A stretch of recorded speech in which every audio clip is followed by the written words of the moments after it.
Hello, my peeps. Hello, my peeps. It's a new week, which means it's a new episode of Chit Chat with Bernie Bella.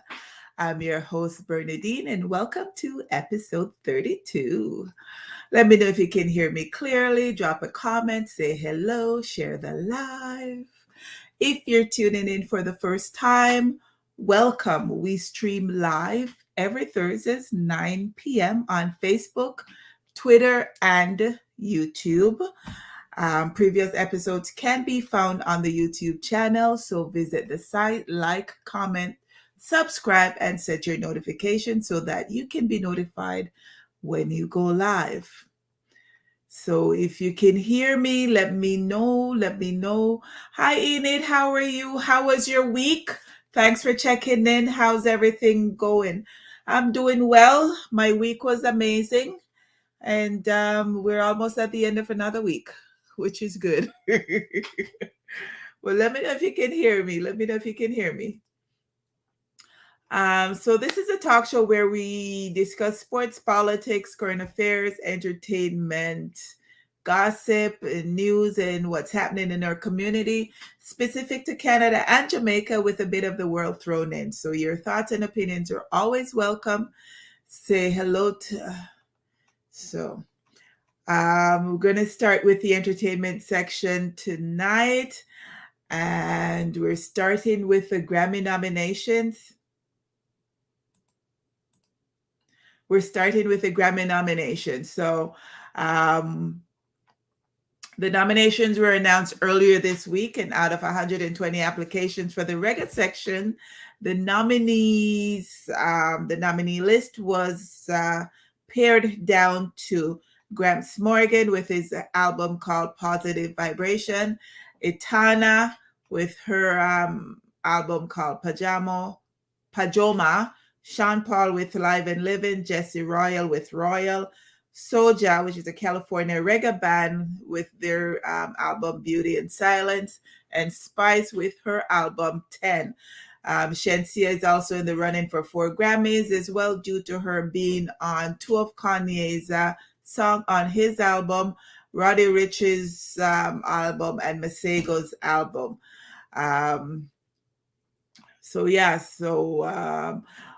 Gramps Morgan stated that when he heard that he was nominated for a Grammy, he was so happy that he grabbed onto his son Divine's neck and started screaming. He said he was sitting next to him on the couch and they were watching the announcement. He said he was happy. His heart was full as he reflected on the journey with his band, Morgan Heritage, and all the producers that he worked with throughout the years. So he says a moment like this makes you truly reflect on life. With regards to Etana, she was even more excited than, she said she was even more excited than she was before on the first nomination. So this is her second nomination. She was nominated in 2018. So she said she was more excited about this nomination for whatever reasons. As a note, she was the first female to be nominated in the reggae section back in 2018. So, and then, let's talk about Spice. Her album has been 10 years in the making, hence the title 10. So she did a live, she went live, she was crying, she was celebrating with her family. She was just so overjoyed. She said she was doubtful, to be honest, because sometimes we make society and people put things in our minds. She said the fight just had come from every angle, and the tears that she was shedding was just tears of joy. She said, it is not a matter if I win next year, she said, because today I am already a winner because I did what they said was impossible. Just a back history on what the last year has been for Spice. It's been a very difficult one in many, many ways.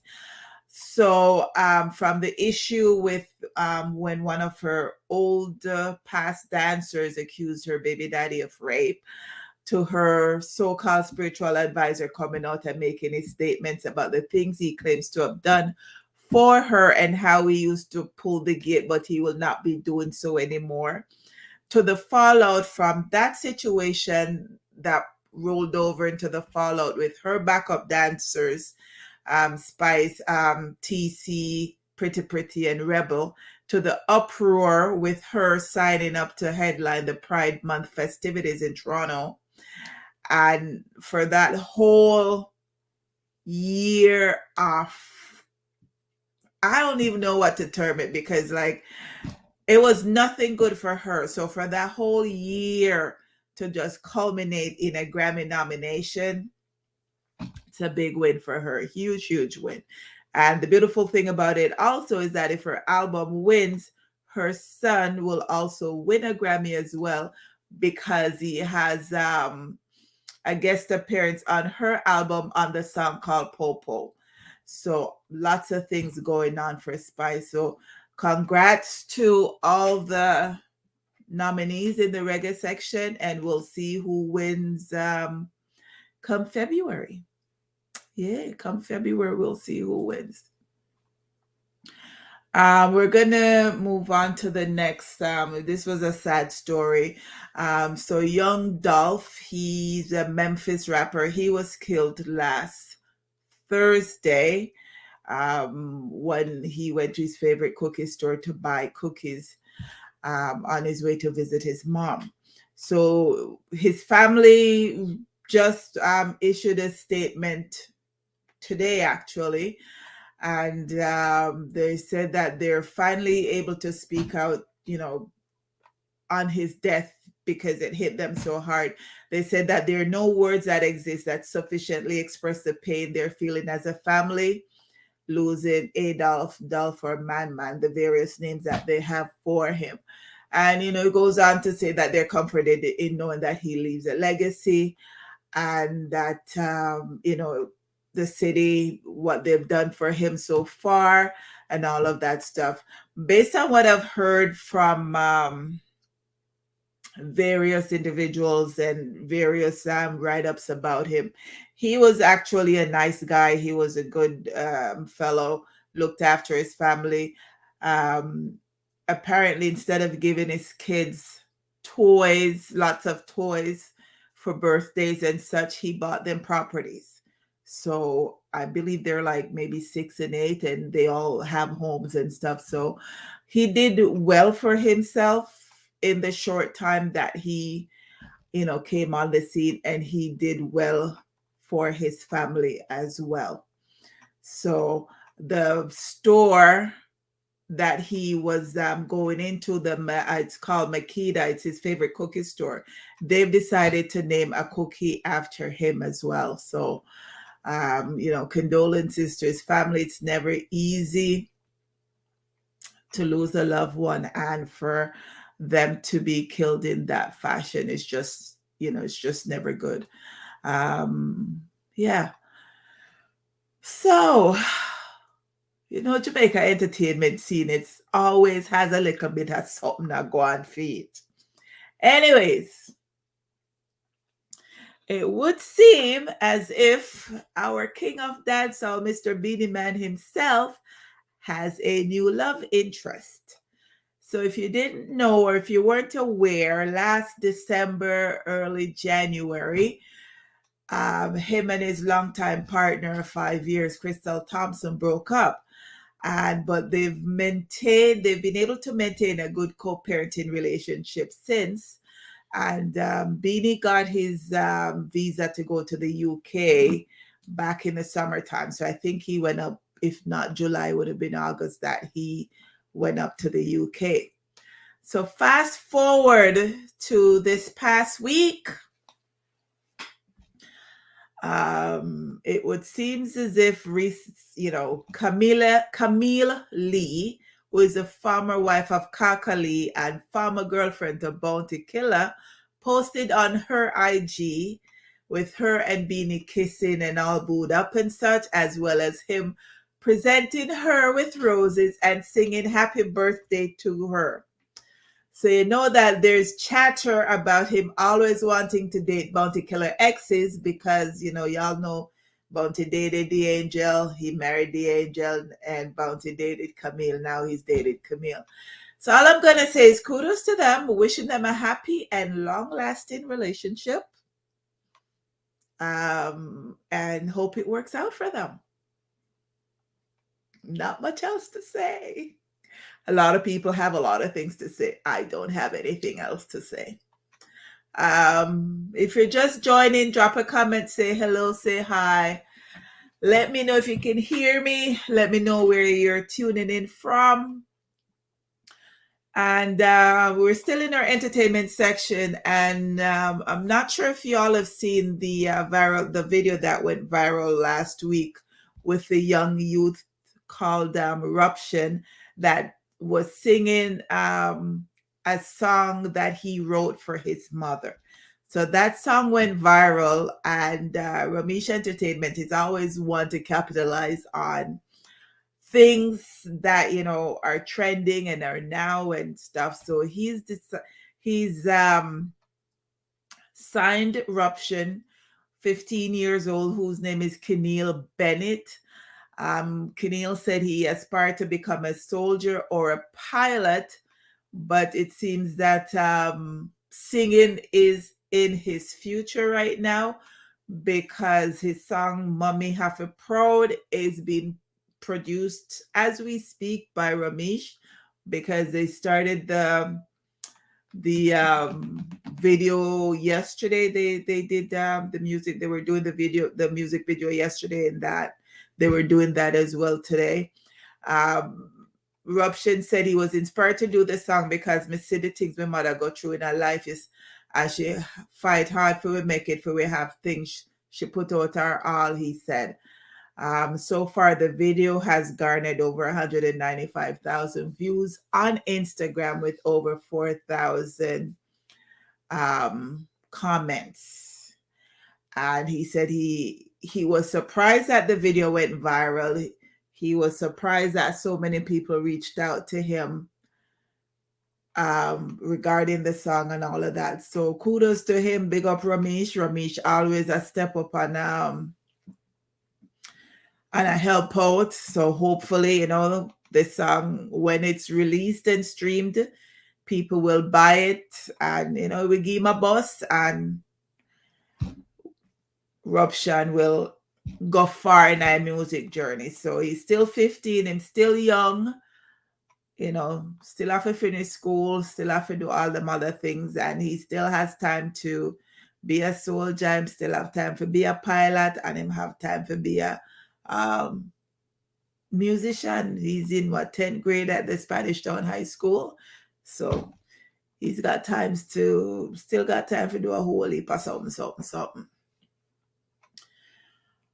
So it's nice to be important, but it's more important to be nice.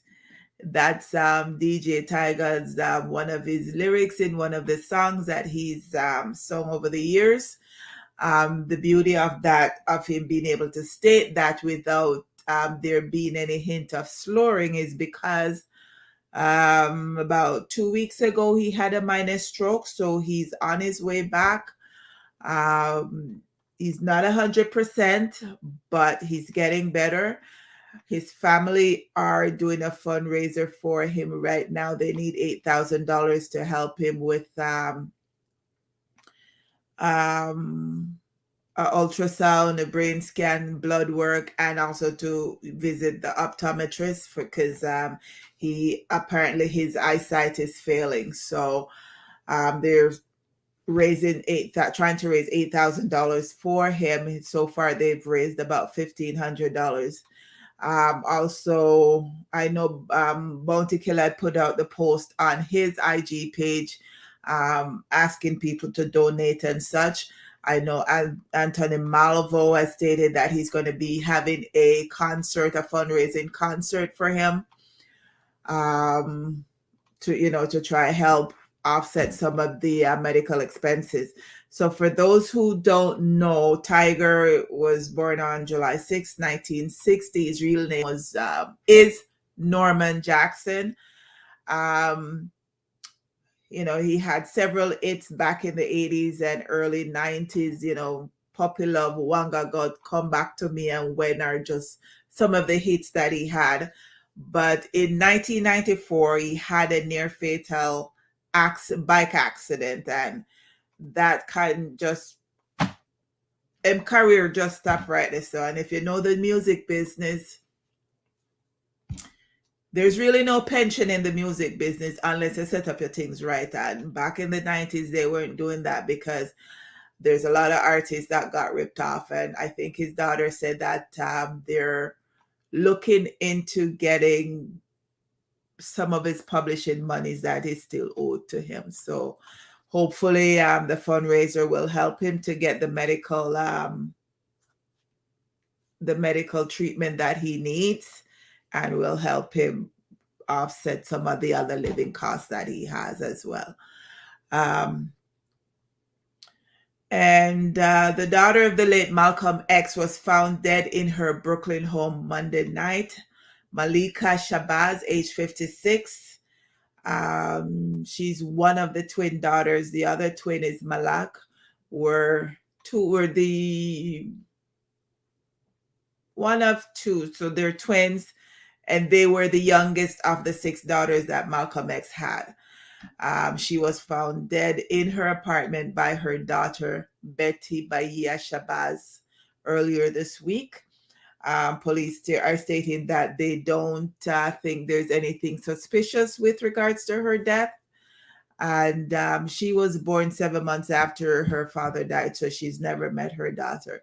And she's never met her father, and it's ironic that she died this week, because last week 2 of the men who were convicted of killing her dad, they were exonerated from that. So it's just ironic. But condolences to the family. And so that's the end of our entertainment section. Enid said he made me cry. Eruption had a lot of people rubbing onions in their eyes. Had a lot of people rubbing onions in their eyes. But yeah, so we're going to touch on the sports section. And starting off with the Raptors. So far they've had a winning week. So far. They won 2 of their last 3 games, and that's playing without a couple of their key players. OG has been out. Precious was out. Precious came back for the game they played last night, and Watanabe is back as well. Their next game is on Friday, tomorrow, against the Pacers. So we're going to wish them well, because they're still a game under 500. They need to pick up their winning ways so that they can make the playoffs, and I can win my bet that I made. So TFC had 1 game left to play, and that was for the Canadian Championship against Montreal. They lost that game on Sunday, so they are officially off to Disney. But there's been some things happening in their front office. They've fired their GM and their coach. They've got a new coach whose name is Bob Bradley. He is the father of Michael Bradley, and Michael is one of the players on the team. Bob will be the 12th coach for the team. So let's hope that he'll bring them back to their winning ways. With regards to the Argos, their next game is next week on December 5th. So they haven't played for the past 2 weeks because they had a first round bye. We're not quite sure who they'll be playing on the 5th as yet, because the game to determine that team has not yet been played. And with the Maple Leafs, nah lie, them are going to themselves. They've been doing very good lately. Very, very good. They've won 4 of their last 5 games. And prior to that, I think they were on like a 5-game winning stretch and stuff. So them are going with themselves. So their next game is tomorrow at 10:30. They're presently in second in their division. So we'll just, hope that they continue with their winning ways. So if you're just joining, say hi, say hello. Don't be shy.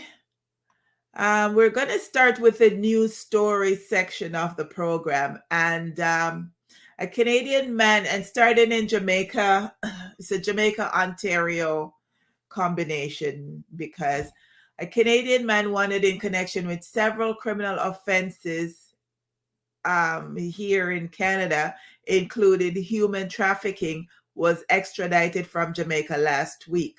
So Damien Campbell, age 43 of Mississauga, appeared before the Ontario Court of Justice in Brampton a day after he returned from Jamaica.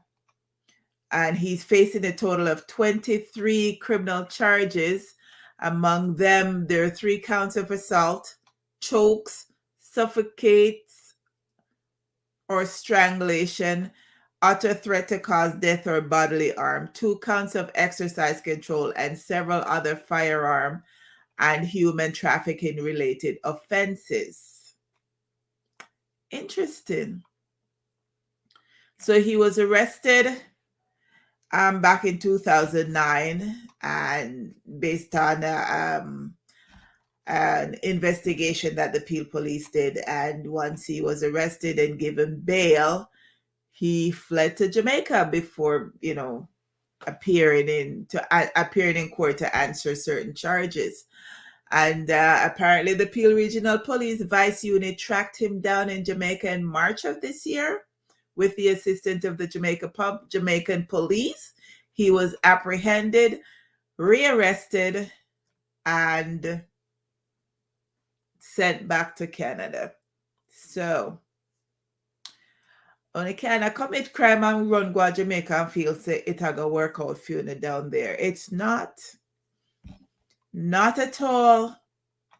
They're sending you back to face your charges. Jamaica no want no criminal down there. Hey Cherise, how are you? Thanks for checking in. Jamaica don't want any more criminals down there, so as soon as they can get rid of them, they're sending them back. Sucks to be him. So I'm gonna take a circle around to Washington State, and a father was arrested for allegedly killing a man who he claimed had sex trafficked his teenage daughter. So John Eisenman, age 60 of Spokane, Washington, was charged with first-degree murder in the death of 19-year-old Andrew Sorensen, whose rotting body was found in the trunk of an abandoned vehicle on October 22nd. Cops said Eisenman learned back in October 2020 that his underage daughter was sold into a Seattle area sex trafficking ring, apparently by Sorensen, her then boyfriend. He was able to rescue the girl and bring her back to Spokane, police said.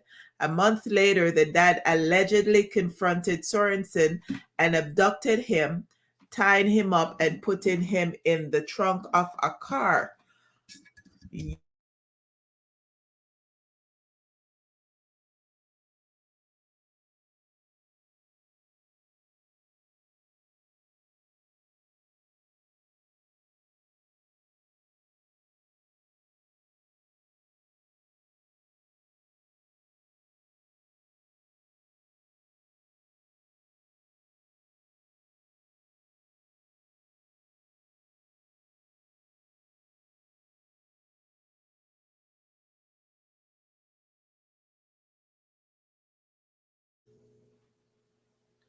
Can you hear me now? Can you hear me now?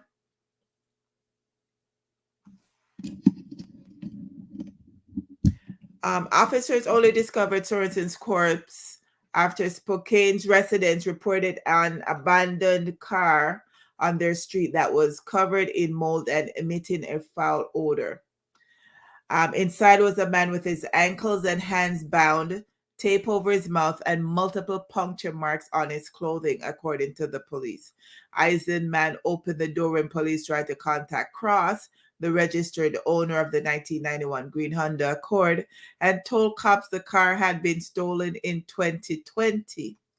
Cross later reportedly explained to investigators that the couple's underage daughter had been sex trafficked by Sorensen, and she and Eisenman drove to Seattle to rescue her last year.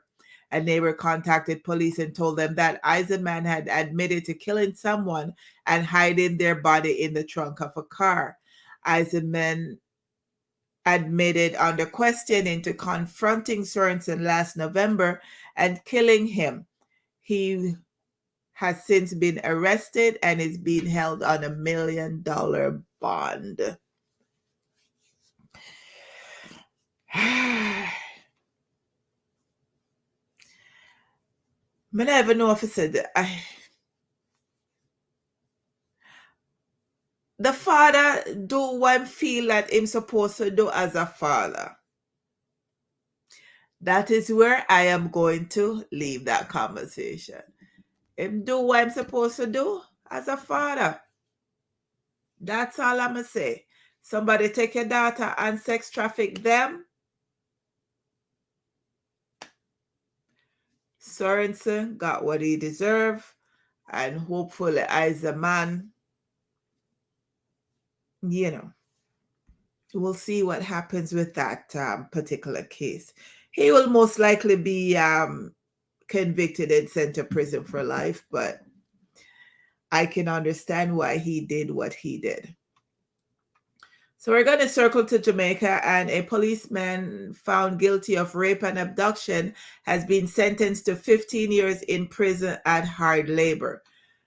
The man, Craig Williams, who was assigned to the Protective Service Division, was sentenced to 15 years imprisonment at hard labor on the offense of rape, 5 years imprisonment on the offense of forcible abduction, and 12 years imprisonment at hard labor on the offense of illegal possession of a firearm when he appeared before the St. Thomas Circuit Court on November 15th. He will not be eligible for parole until 10 years, and he has been placed into the sex offenders registry. Jamaica stepping up them things, sex offenders registry. The sentences are to run concurrently, the court has ordered, and Williams was found guilty for the 2012 abduction and rape of a woman in St. Thomas.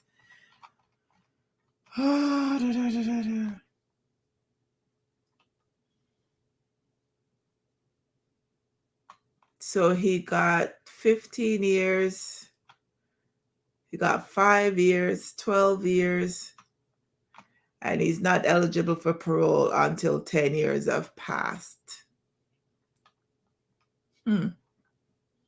Interesting. He said I would do the same thing too. Yeah, with regards to the father that did that to the guy that trafficked his daughter, and he should get more years. I know, because I'm sure that the woman that he raped in 2012 is still having issues with that traumatic experience. So he should have gotten more years. But we're going to circle around to Atlanta. And this story was really, really heartbreaking. So Katie Janess and her dog were stabbed to death while walking in a public park in July. The autopsy report just came out recent in this past week, and it reveals that she was killed while walking her dog. She was stabbed 50 times, including 50 times in the face, and had the letters F-A-T carved into her chest. So Katie Janess, age 40, was killed on July 28, 2020, while walking her dog Bowie in Piedmont Park in Atlanta. Officers responded to reports of the stabbing at about 1:10 a.m. after Janess's longtime partner, Emma Clark, discovered her body at the entrance of the public park. Janess was last seen on surveillance footage walking Bowie near the Rainbow Crosswalk at 10th Street and Piedmont Avenue. Clark went looking for her when she failed to come home and found Janess, who was pronounced dead at the scene, which authorities describe as gruesome. Bowie was also killed, and no suspect has been identified in the stabbing. And again, according to the medical examiner's report, Janess was stabbed 50 times. She was stabbed in the throat and at least 15 times in the face, including her eyebrows, eyelids, nose, and lips. She was stabbed in each breast and in the back, which damaged her aorta and left lung. And like I mentioned before, the letters FAT were carved into her chest. Wow. Her partner said it's undoubtedly a very angry, disturbed person. That's the only thing they can think of that would do so much damage to her. And they're speculating that more than one person killed her. They can't see how one person could have inflicted that much damage on someone. Can, Enid said it's so sad. Can you imagine 50 stab and them kill the dog? They killed the dog. The persons who do that, the amount of pain that that woman, that's brutal. Brutal, brutal, brutal. 50 stab wound. Wow. The mindset that you have to do that, that's just crazy. Crazy. Anyways, I'm going to circle around to Michigan. I found this story quite intriguing. And I don't know. It's interesting. So, a Michigan woman has revealed how she's married to a gay man and the pair have two young kids together. So, apparently, it doesn't bother 35-year-old Bryn Embley, and she and Matthew Nielsen, age 33, still have great sex and chemistry. In fact, the pair are happily married and keep their relationship on track with weekly sex feedback sessions. The mom of two describes herself as straight, while her husband Matthew identifies as gay or pansexual, admitting he is more attracted to men than women. Before they married in 2017, Matthew had dated both men and women, but he'd never had sex with anyone, including Bryn. And despite admitting he didn't know if he'd ever enjoyed being intimate with her, they tied the knot and became parents. Bryn admits she sometimes feels insecure, but said she feels the relationship is stronger because it's not focused on physical chemistry. The pair are members of the Church of Jesus Christ of Latter-day Saints, a faith which doesn't condone same-sex relationships. And Matthew admits a strong motivation for dating women was so he didn't have to be single and celibate forever. Bryn met Matthew for the first time at church in early 2016, and just a few dates in, he revealed he was gay. Okay. Matthew had known he was attracted to men since he was a teenager, but he belonged to the church which does not encourage homosexual relationship. So he dated women throughout his 20s while being honest about his orientation, receiving mixed responses, so he was nervous about what Bryn would think. However, to his surprise, she shrugged it off. She said he looked straight at me and said, Bryn, I'm gay. I remember it because he seemed so serious or like he was looking for some sort of reaction from me. It just wasn't a huge deal. He was with me, his choice. What else mattered? I already knew that we didn't have a strong chemical reaction as I had experience with other boyfriends, but it didn't really matter to me. I know he thinks I'm attractive and I know he's drawn to me, and his sexual orientation didn't negate those things. I was really happy that I had a relationship where the selling point was liking and respecting each other as people. They dated for a few months before he ended their relationship, partly because Matthew had strong feelings about a man. He said, I don't think that I actually had a lot of emotional bandwidth at that time because I was still trying to deal with my strong feelings about another guy. It didn't feel fair to either of us to keep up the relationship if I wasn't sure about that basic attraction. They remained friends, but even Bryn's then boyfriend said they had chemistry, and they say, what now?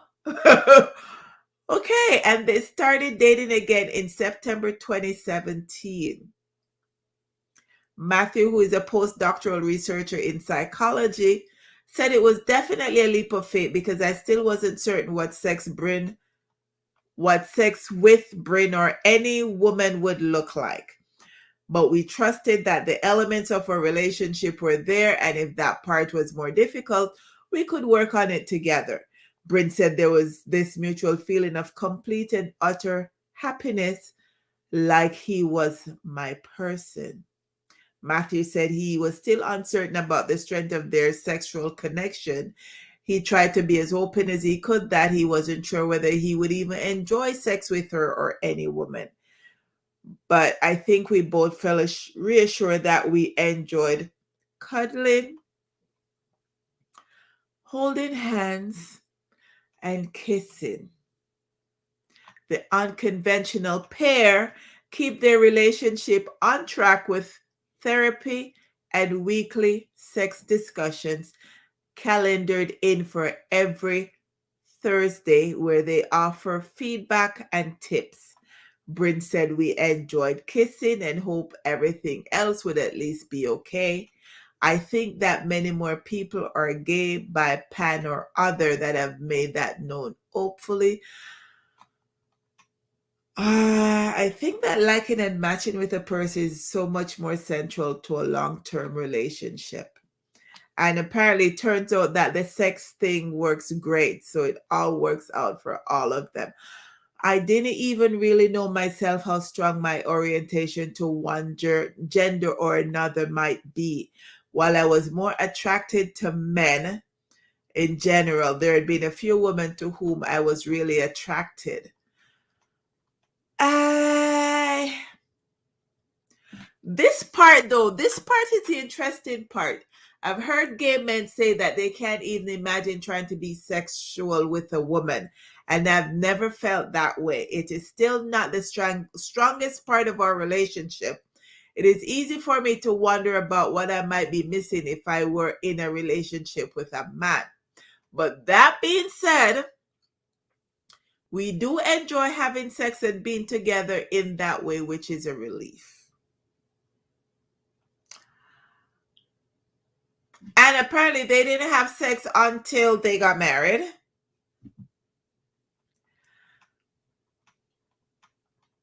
I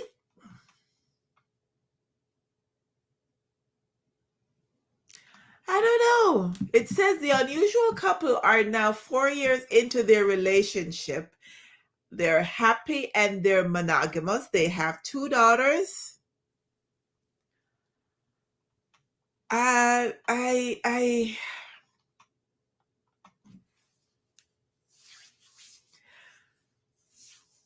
I know if you go with that 1 year because if she's straight, so she likes guys, but he's gay and pan. But if he married to a woman and having sex with a woman, wouldn't he?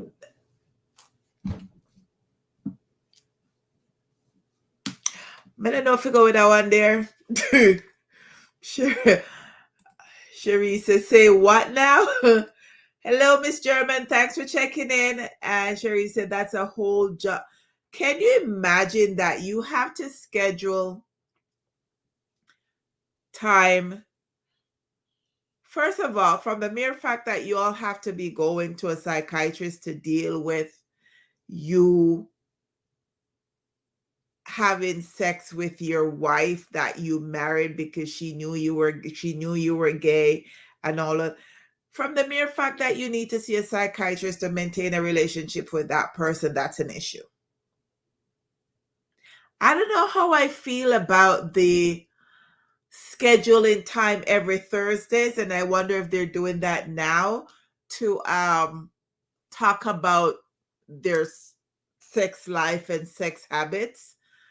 Um, the fact that he's still thinking about what he might be missing not having a relationship with a guy. That part, because from the mere fact say him leave me already for a guy.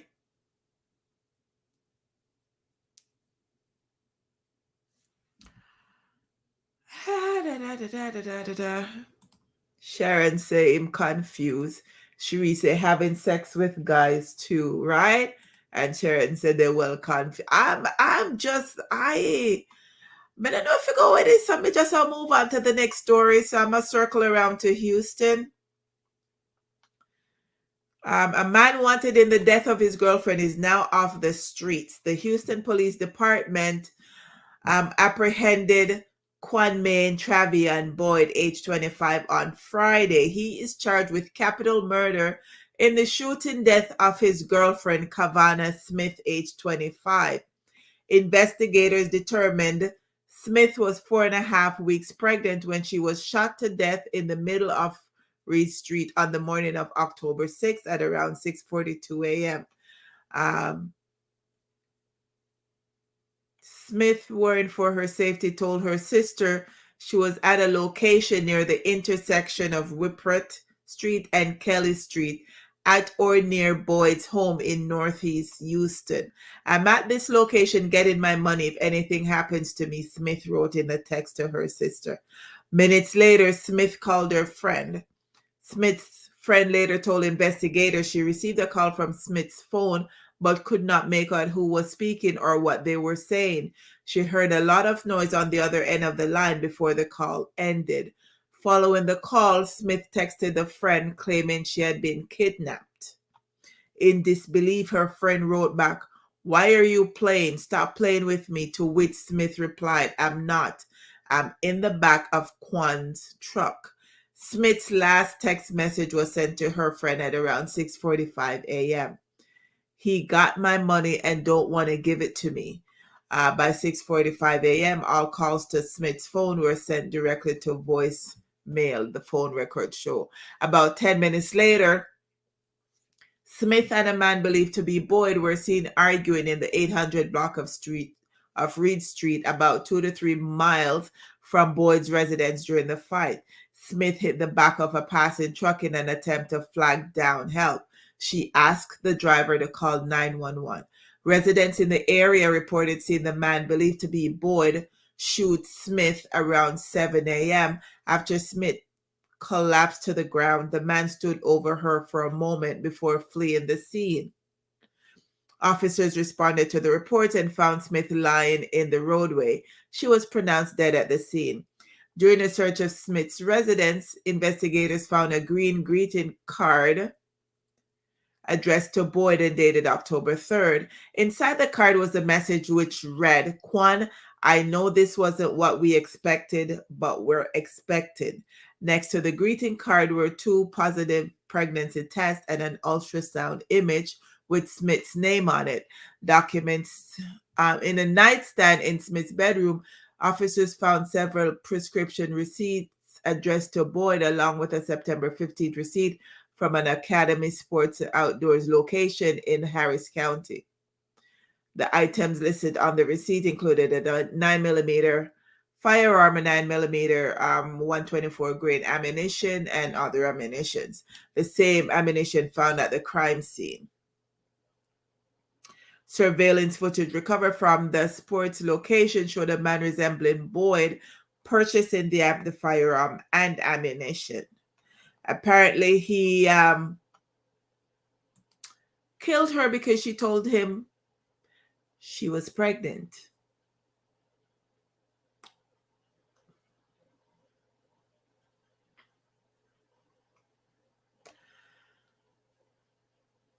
I don't know.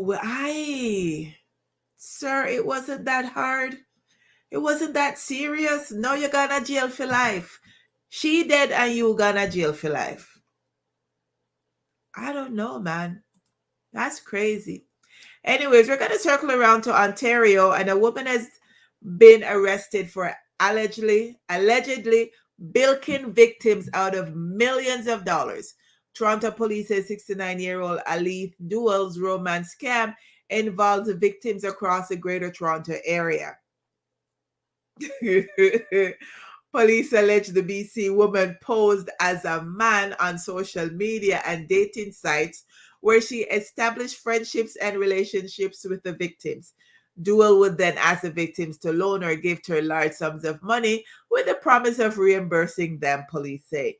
The victims would send money by wire or e-transfer and were also asked to open separate bank accounts and give the banking information to Duel. Duel used a variety of reasons for needing the money, including having her passport confiscated overseas, facing border issues, or needed to cover medical expenses. Duel would ask victims for more and more money, eventually threatening them if they were unwilling to comply. Toronto police estimate victims were defrauded of millions of dollars in the Greater Toronto area alone. Police believe there may be more victims in Ontario, British Columbia, and Alberta. Recently, Duel was arrested and charged with fraud over $5,000 and money laundering.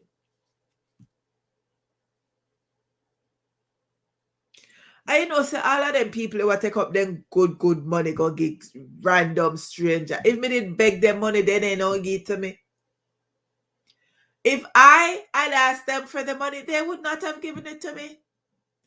But a random man that you've never met, they've never met, you take up your good money, and it turned out not to be a man.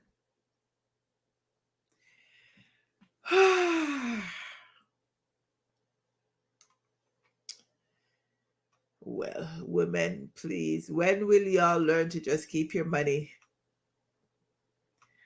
Keep your money. If you have, and then the gall of her too, like she's threatening them if them not give her money or give her as much money as she thinks that they should give her. Not to mention that them supposed to open the bank account and put money in. What is wrong with people? Enid said these people are big fool. Idiots. Idiot. I don't understand. I don't understand, but yeah. We're going to do this week's COVID roundup, and Germany has entered a nationwide state of emergency because of surging coronavirus infections. The head of the country's disease control agency said. Lothar Wheeler, the head of Robert Koch Institute, said regular medical care cannot be guaranteed anymore in some parts of the country because hospitals and intensive care wards are overstretched. The German Air Force confirmed a report by Daily Mail that it was preparing to help transfer patients to clinics with free beds. They're saying that all of Germany is one big outbreak. This is a nationwide state of emergency. We need to pull the emergency brake. That is Germany. And there's something in that caught my attention where they said that they cannot guarantee that regular medical care cannot be guaranteed anymore in some parts of the country. And that is similar to what Andrew Oldness said last week about what's happening with COVID in Jamaica. And people did not kill him. But bigger country with better medical facilities that have the same problem. Anyways, Austria also announced a new national lockdown and plan to mandate vaccinations as coronavirus infections hits a record high, forcing the government to walk back promises that such blanket shutdowns were a thing of the past. The latest lockdown comes as Austria has struggled without success to stop spiraling case numbers. The country reported 15 1,809 new infections, which is an all-time high. And for the past 7 days, the country has reported more than 10,000 new infection cases daily. Imposing a mandate would give Austria one of the world's most stringent vaccine requirements.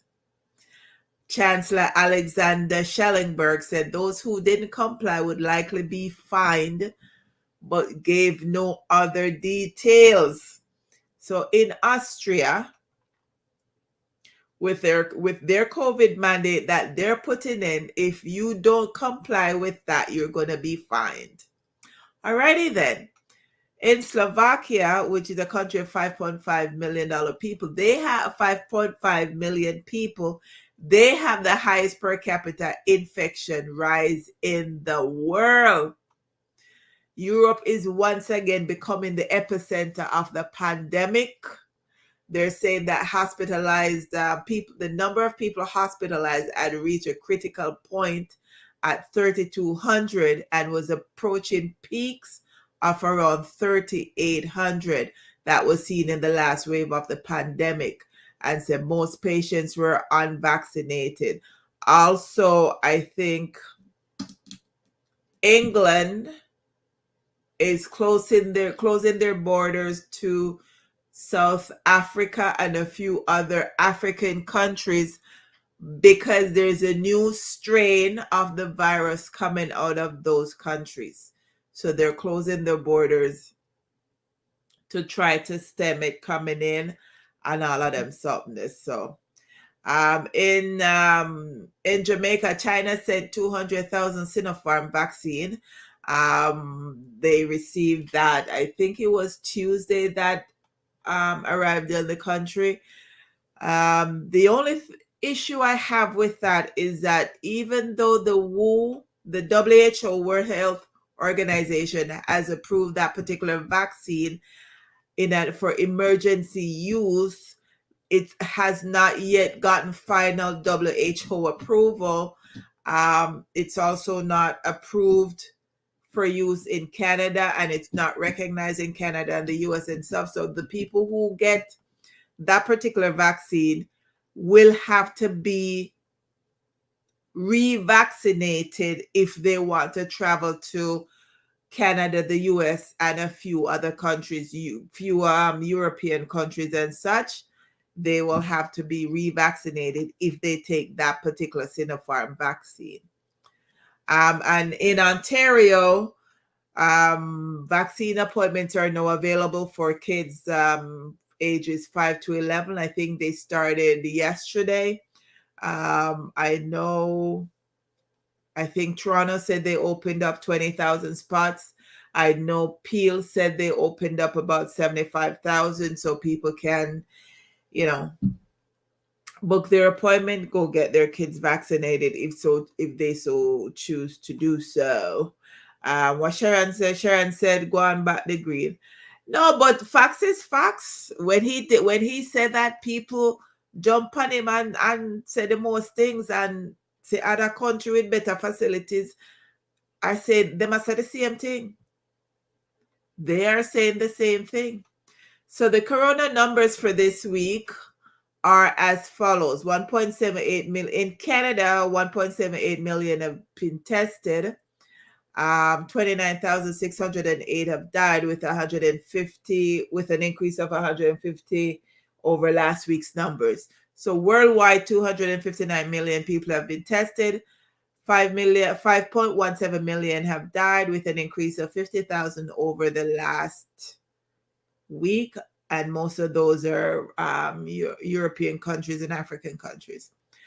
Ontario numbers are as follows. 614,000 have been tested. 9,985 have died with an increase of 30 over last week's numbers. And Jamaica corona numbers, 90,905 have been tested. 2,365 have died with an increase of 34 over last week's numbers.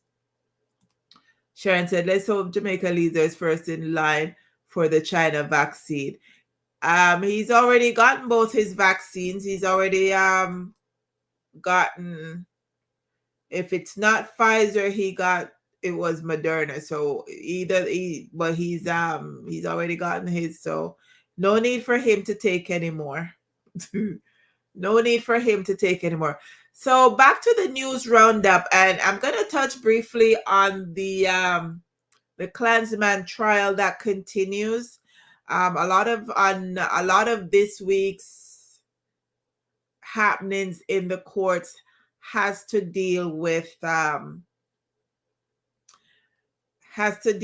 recordings that have been transcribed. So one of the defendants, while he was working with the police, he said that he downloaded an app on his phone. So I'll read on, and so that you can hear what's happening. So on Monday, the Crown's case hit a snag after it was disclosed that other than a scene of crime photograph and evidence of the Crown's witness, there was nothing else available from the police in respect of evidence relating to a murder, which is count 15 on the 25 count indictment.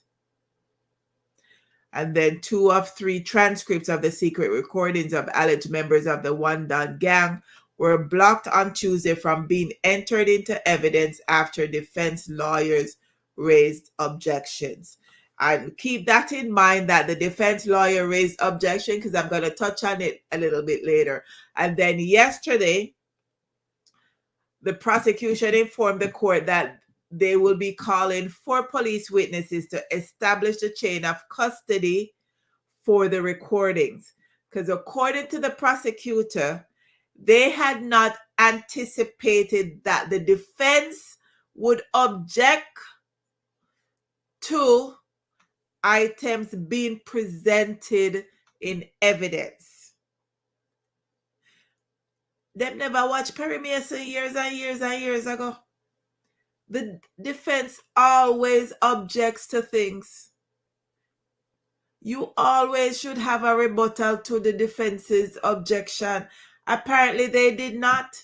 So that's why they went no. So that's why starting today, one of the policemen was on the stand to try to rebut the defense's objection with regards to the chain of evidence for the recordings and how it got transcribed and all of that stuff. So I'll read on. So Brian and co-accused Jazeel Blake, Michael Whiteley, and Brian Morris are each charged with facilitating the commission of an applicable offense by a criminal organization in respect of the murder of an unnamed Rastaman. So on Monday, what happened is those defendants have been charged with murder in the death of the Rastaman. The Crown has no other evidence to put them at the scene of the crime other than a photograph that they claim shows them there. Again, the defense objected to that particular item being entered into evidence as an exhibit. So they were prevented from doing so, based on the basis that the witness's assertion that he had seen the incident and had identified the dead man for investigators from a photograph lineup was insufficient. Herein lies the problem, that there is not sufficient evidence at this point to demonstrate that the witness is able to properly identify him from the photographs. So I can't go with you on that, Chief Justice Sykes ruled. All right. And then it says, for the second day in a row, prosecutors' attempts were again railroaded in their attempt to have several pieces of evidence authenticated and entered as exhibits into the court's records. This after defense attorneys objected to the admission of 2 transcripts of the recordings of alleged conversations between accused members of the gang who are being tried before Judge Sykes again. So they objected against the evidence being brought forward against the background that the Crown had failed to properly establish the chain of custody for the documents, right? So witness number one, who's a former gang member turned state informant, testified that he gave the police 3 phones with recordings of conversations between himself and the members of the gang, including the leader, Black Man.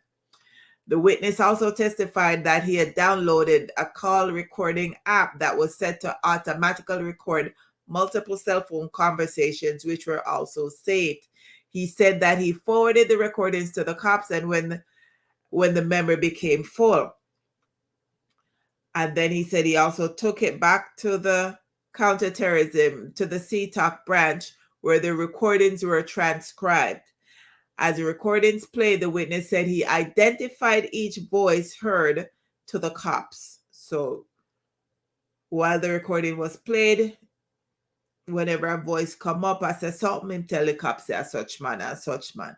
The witness, who said he started working with police undercover in 2018 while Brian was incarcerated to help dismantle the gang, had told the court that 2 of the phones were given to him by cops and the 3rd was given to him by a member of the gang on Brian's orders.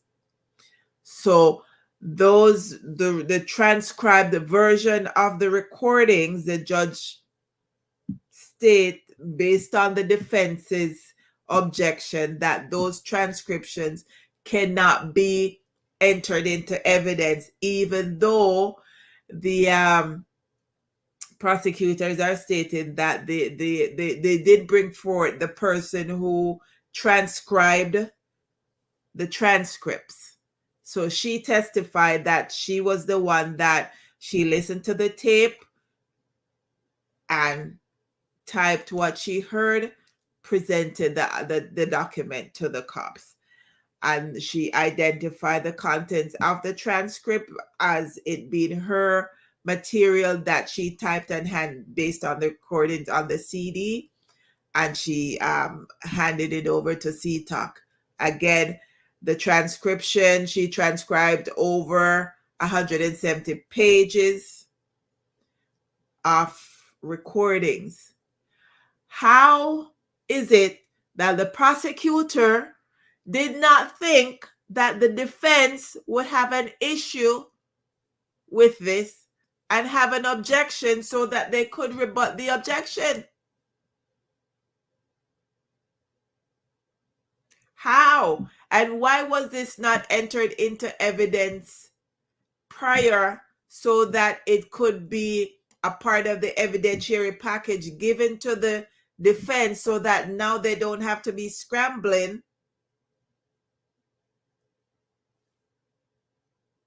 to put the policeman on the stand now to show chain of evidence? I don't understand. I don't understand that.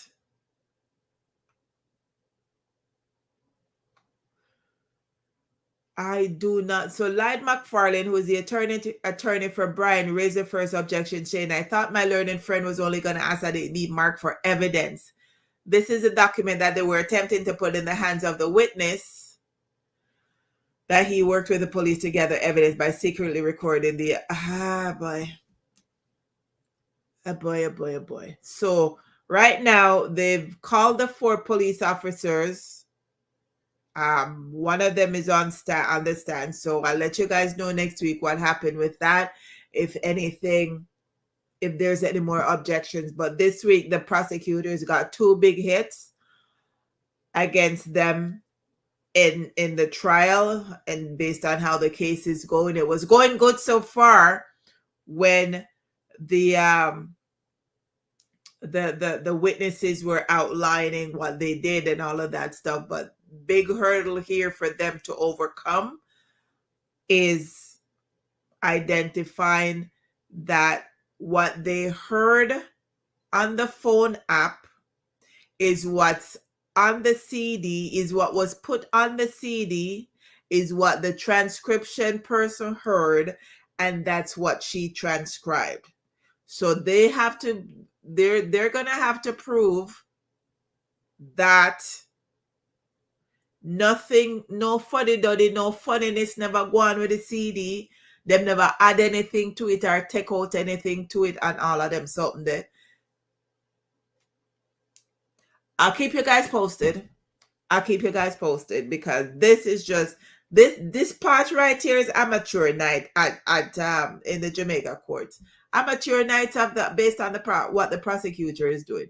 Enid says same thing I'm saying too. Right. Amateur night. Amateur night. Right this up. But I'll keep you guys posted. So we're still staying in Jamaica, and a politician was granted bail when he appeared in the Kingston and St. Andrew Parish Court for larceny charges. Marvin Clark from St. Thomas pleaded not guilty to malicious destruction of property and larceny by trick. It is alleged that in June 2019, the complainant wanted to sell her 2014 Kia motor car and asked Clark, who was employed to the company from which she bought the car, to assist. The car was valued at $1.8 million. Clark has reportedly had possession of the vehicle since then. It is alleged that he was driving the vehicle, claiming that his personal car was damaged. The complainant asked Clark for the car, but he kept making excuses as to why he could not hand it over. It is reported that the car was damaged while in his possession, and it is also alleged that he had tampered with the mileage. The complainant finally decided to report the matter to the police this year. The court heard that the police contacted the accused and told him to turn over the vehicle. He was arrested on November 19th. Clark's attorney, Christopher Townsend, made a bail application and told the court that his client and the complainant have been in communication for the past 2 years. He said his client returned the car on the instructions of the police. Senior Parish Judge Lorianne Cole Montague then offered $400,000 in bail with at least 2 sureties. He was ordered to report to the police once a week and surrender his travel documents. A stop order was made, and Clark was also ordered to have no contact or communication with the complainant. A fingerprint order was made, and Clark is expected to return to court on February 3rd.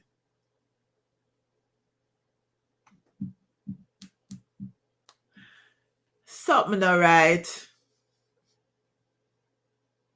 One man can't have my vehicle I drive for 2 years and I give me story. Something all right. 2 years. And a pure story me I get for me car. And you know when work and you know go take the car, you know go tow the car. 2 years. Then one man cannot time me out like me I go out for 2 years regarding me own a vehicle. Well, I might own a vehicle. One man not supposed to time me out for my own a vehicle for 2 years. No, man. The whole story is not coming out. The whole of the story not coming out at all. Sharon said, Betty, I won't labor right. I said, Thomas, him come from. It's a 50-50 chance. No, man. 2 years and you tie out the man for the woman for your car. And then you get the car. I'm going to move on to Tennessee for the next story. So a Tennessee man was arrested after his wife found text messages on his phone to another woman that revealed an alleged murder plot. Jerry McDonald, age 49 of Chattanooga, was charged with solicitation of murder after his wife found the text on his phone while he was passed out drunk. She said she had been trying to contact his job at Erlanger Life Force to tell them he would not be in that afternoon when she read the troubling texts. She contacted an off-duty police officer saying that she feared for her life. The messages were exchanged to 39-year-old Vanessa Nelson and reveal a plan to reap the financial benefits of a murder, authorities allege. According to the affidavit, in one exchange, Nelson asks McDonald, "Do I need to kill her?" Please kill her, babe. Please, I'm begging you, McDonald writes back.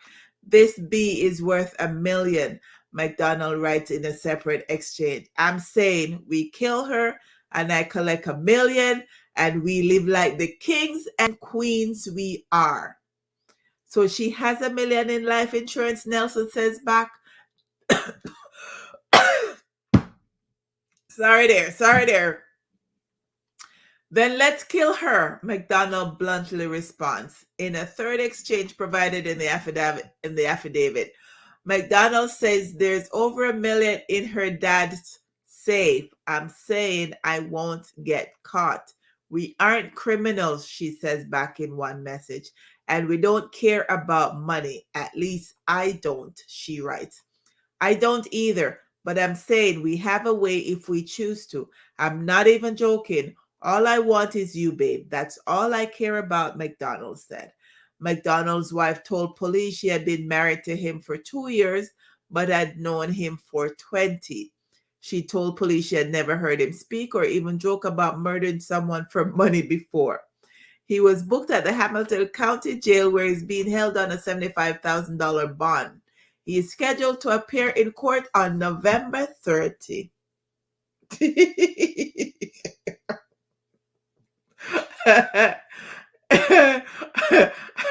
That is under the umbrella of what you call it, idiot. Yeah, idiot. Oh Lord. So the man very much did talk to him girlfriend about killing him wife. And the wife she's been a thoughtful wife, going to call his job to tell them he will not be into work, and stumbled on text messages stating that he wants to kill her for the life insurance and for her father's money. Oh, Jerry. Yeah, idiot. Anyways, we are going on to another idiot thing. We're going to New York for this one. So a Jamaican woman who married an elderly New Rochelle man to illegally obtain U.S. citizenship and then slashed his wrist with a razor has pleaded guilty to attempted murder. Olivia Ramo, age 30, will be sentenced to 15 years in a state prison as part of a plea agreement. She also faces 5 years of post-release supervision. Ramo had pushed her 74-year-old husband in his New Rochelle home. Hold on, did I say she was 35? Oh, she's 30. And he's 74.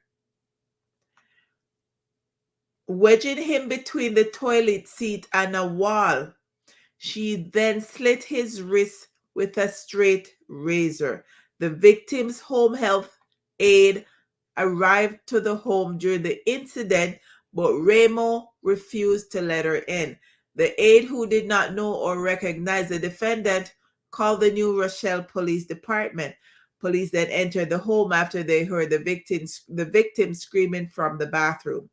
The victim was transported to Jacobi Hospital in the Bronx, where he underwent 2 surgeries to reattach the tendons in his arm. He lost all function in his hand. Ramo and the victim, who married in 2017, had just met with an attorney to prepare for an immigration services interview to demonstrate their marriage was legitimate before the attack. During the meeting, they were informed that they would have a hard time passing their marriage interview. New Rochelle police arrested Ramo on February 11th, and she's scheduled to be sentenced on January 13th, 2022.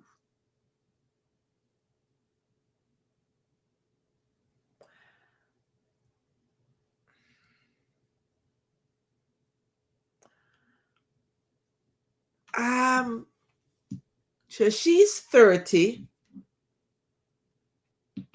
Her husband is 74.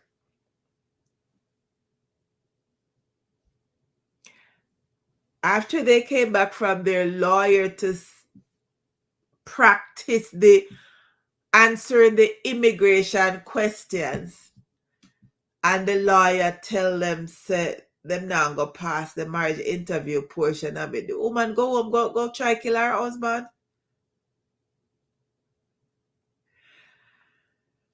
Ah, boy.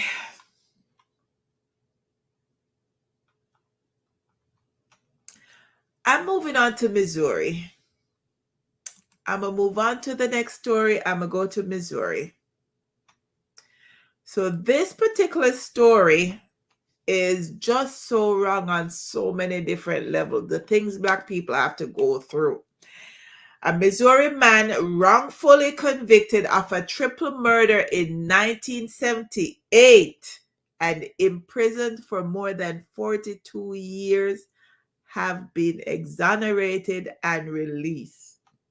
Yeah. So Kevin Strickland, age 62, has always maintained his innocence since his arrest at age 18, and then he was sentenced in June 1979.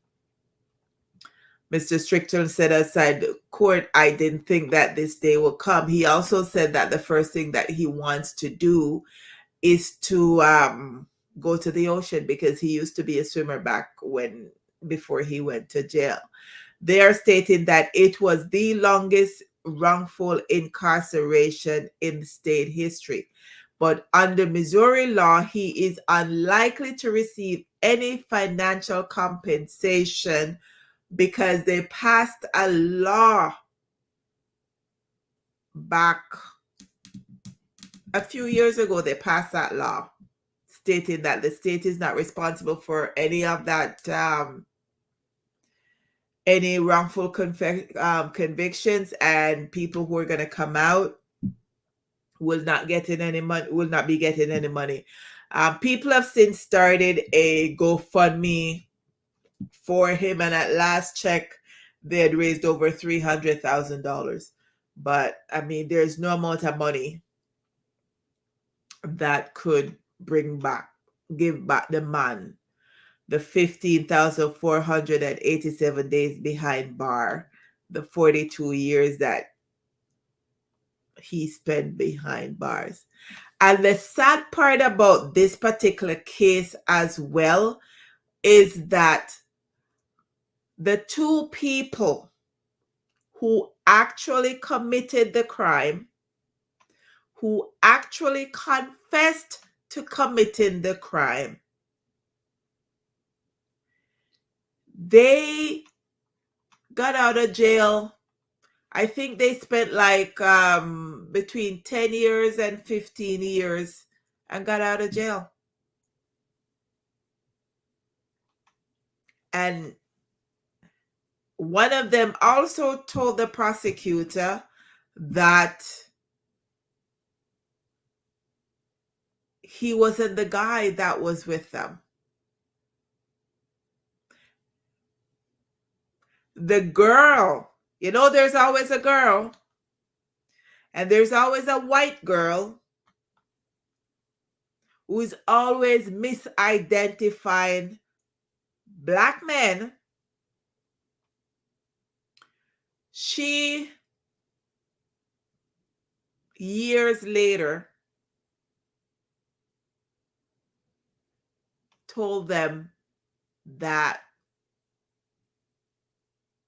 she doesn't think it was him that she identified back at the time when she did. So, so the backstory of that is that 4 people were shot, 4 young people. So there were 2 age 22 and 2 age 20. 3 of them died. Cynthia Douglas, the one that escaped, she pretended to be dead after getting shot. She went home, told her brother. She was in the hospital, told her family. Police assumed that it was Mr. Strickland who was a part of the gang that did the killing. They put Strickland into a police lineup, and she picked them out of the lineup. even though Mr. Strickland told them that he was home watching TV at the time, even though that there was no physical evidence linking him to the crime, they still charged him. His first trial ended in a hung jury because the one black person that was on the jury back then said that they did not think he was guilty. So because it was a hung jury, they could retry him. And they retried him. So he had a second trial. At the second trial, it was an all-white jury, and they found him guilty of capital murder and 2 counts of second-degree murder. Right? And despite evidence to the contrary, despite people stating that it was not him, despite the lady recanting her story years later, nothing happened. And he ended up spending that much time in jail. But he is out. He will get to live whatever years he have left in freedom. You know, hopefully somebody will buy my house by the ocean so that, you know, he can just enjoy the rest of his life. He can just enjoy the rest of his life. Because he can't get back the years that he spent in jail. There's no way. He can't get that back. There's no amount of money that can make him, that can make it better. And that it's funny that the world that he left is not the world he's coming out. So many things have changed. So it's going to be an adjustment for him. But at the end of the day, he's out of jail. And for that, one can be thankful. So we're going to go to Georgia, and Ahmaud Arbery's murder trial finally ended this week. His killers were also found guilty. Greg McMichael, his son Travis McMichael, and their neighbor William Roddy Bryan. The jurors found them guilty yesterday after they deliberated for about 10 hours. So all 3 men will possibly face life in prison. It is up to the judge to determine whether or not there'll be a possibility of parole.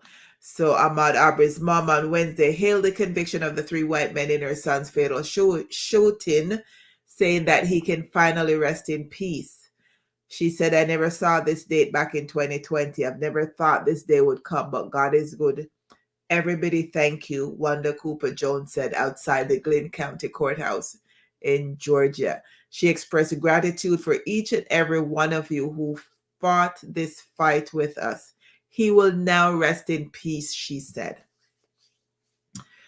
But one thing to bear in mind with this particular case is that these men weren't charged because the prosecutor's office thought that they did something wrong and brought a case against them. As a matter of fact, the first prosecutor that got the case did nothing with it, and there's a whole backstory with all kind of backroom dealing, and she has now been indicted and is facing charges because of what she didn't do and what she did do when the case went to her initially. The second prosecutor had to remove himself because of his close ties to the McMichaels. People seem to forget that Greg McMichael, the father, was an investigator with the police department. So if the video hadn't been released, and if there hadn't been a public uproar regarding the video, nothing would have happened. Nothing would have happened. There would have not been any guilty pleas. There would have not been a trial. So the video came out. John Public created a stink. The matter was then forwarded to the Georgia Bureau of Investigation for them to investigate. They did. Once they did their investigation, it took them 2 days to lay charges. So from Ahmaud Arbery shooting to the time when these people were charged, it took 76 days for the men to be charged. 76 days it took to charge them, 2 weeks for a trial, and 10 hours of jury deliberation to find them guilty. Now, I'm sure the neighbor, Mr. Roddy, William Bryan, is wishing that one, he had stayed home, two, not turn on his camera, his phone camera, or three, not show the video to anybody, because they would have gotten away with it. Nobody would have known exactly what happened to Ahmaud Arbery. So for Mr. Bryan's stupidity, we thank him. Ahmaud Arbery family, thank you, and we thank you for leaving your house and taking your camera with you and video recording it and putting out the video recording. We thank you, because other than that, it would have just been another black man got killed and nobody would have known why. So we thank you for your stupidity. So I'm going to circle around to New York, and this particular story is very, very disturbing.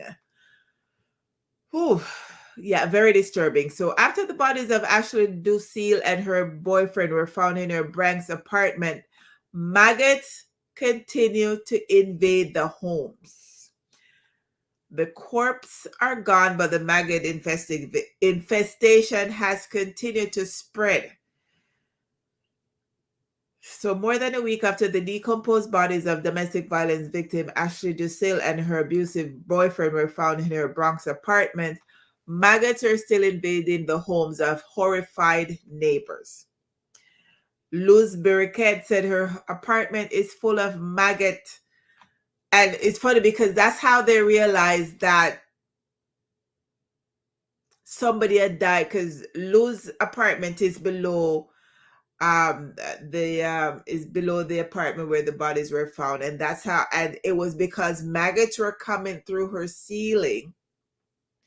That's how they realized that something was wrong in the apartment above, and they called police, and can you imagine? And the maggots have since spread to other apartments.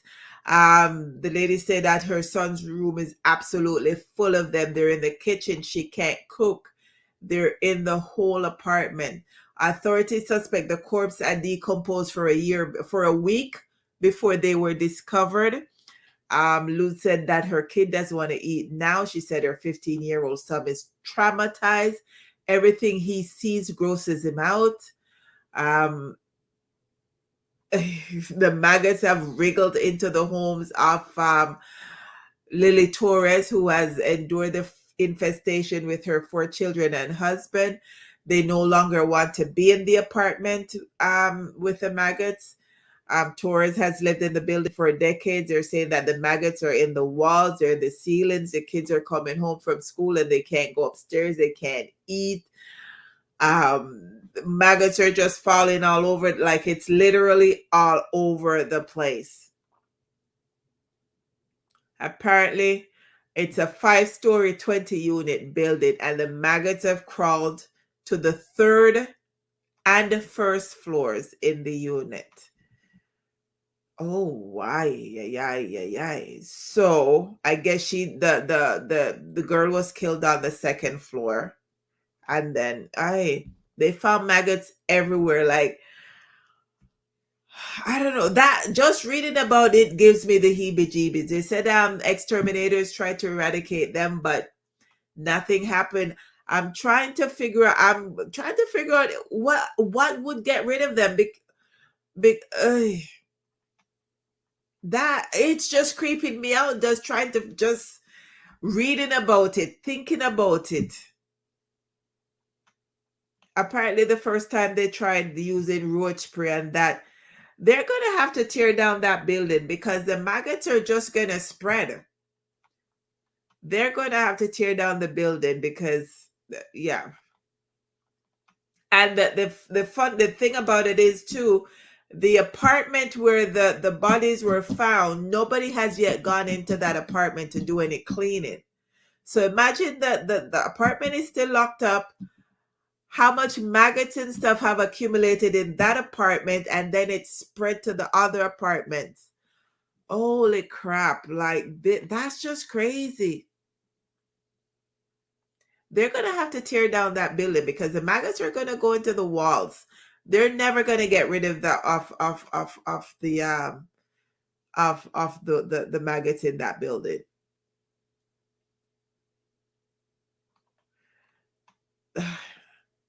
So they're saying the bodies of Dacil, age 29, and Kareem Kilpatrick, age 40, were found after Barriget alerted landlord maggots were dropping from her ceiling. Cops were then dispatched to do a wellness check on the apartment above. Investigators believe Dacil was shot in the chest by her abusive boyfriend, identified by police as 40-year-old Kilpatrick, who then killed himself. So they had two whole bodies fit. Wow. I mean, this. Oh, gee. I don't even know where to go with. It's just crazy. It's just crazy. But it was an abusive relationship for Lucille, and her boyfriend killed her, and then for maggots, and it's just crazy, crazy, crazy. But very, very crazy. So we're going to move on to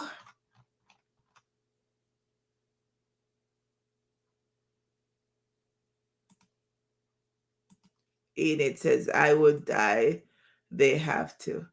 Sharon said, maggots are present where decomposition is. More bodies in there. I'm not sure if there's more bodies in there, but remember I said the maggot did already spread to the other apartment before them take up them two body there. So the maggot had already spread behind the drywall and behind the ceiling, the flooring and them something. So it already spread. So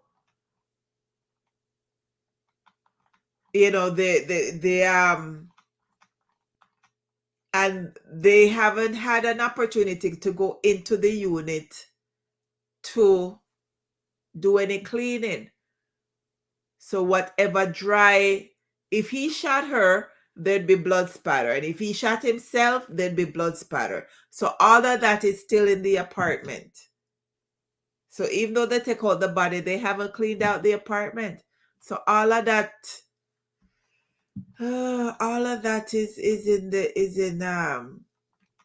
is there, and it's just crazy.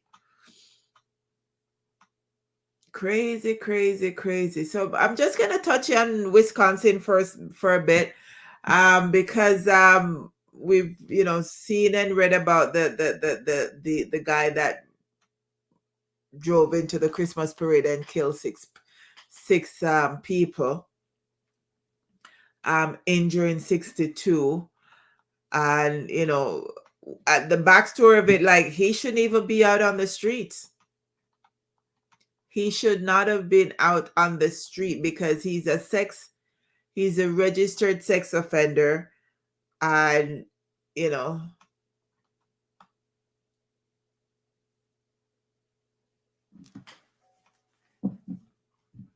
it says if the time is hot, it spread faster. It's in New York, so the temperature would fluctuate. But if the apartment is closed and the heat is on, they're not going anywhere. They're not going anywhere. But this particular guy, he should not have been out. He's a registered sex offender. He breached probation. He should have been back in. He should have been in jail. He was rearrested when he failed to obey sex offenders law. He got bail and he never went back to court. And this is what happened. And he's been on the road from 2016. So sometimes we want people to go to jail and get bail, but another time it's best if they just stay there, because if he was in jail, the 6 people who had killed would have been fine. They wouldn't have been dead. He wouldn't have had the opportunity to go mow them down with his car because he was angry and upset. So that's my little rant on that one. But we're coming to the end, and I'm going to talk on my soul chattings for the night. My soul chattings for this week is: a mistake repeated more than once is a decision.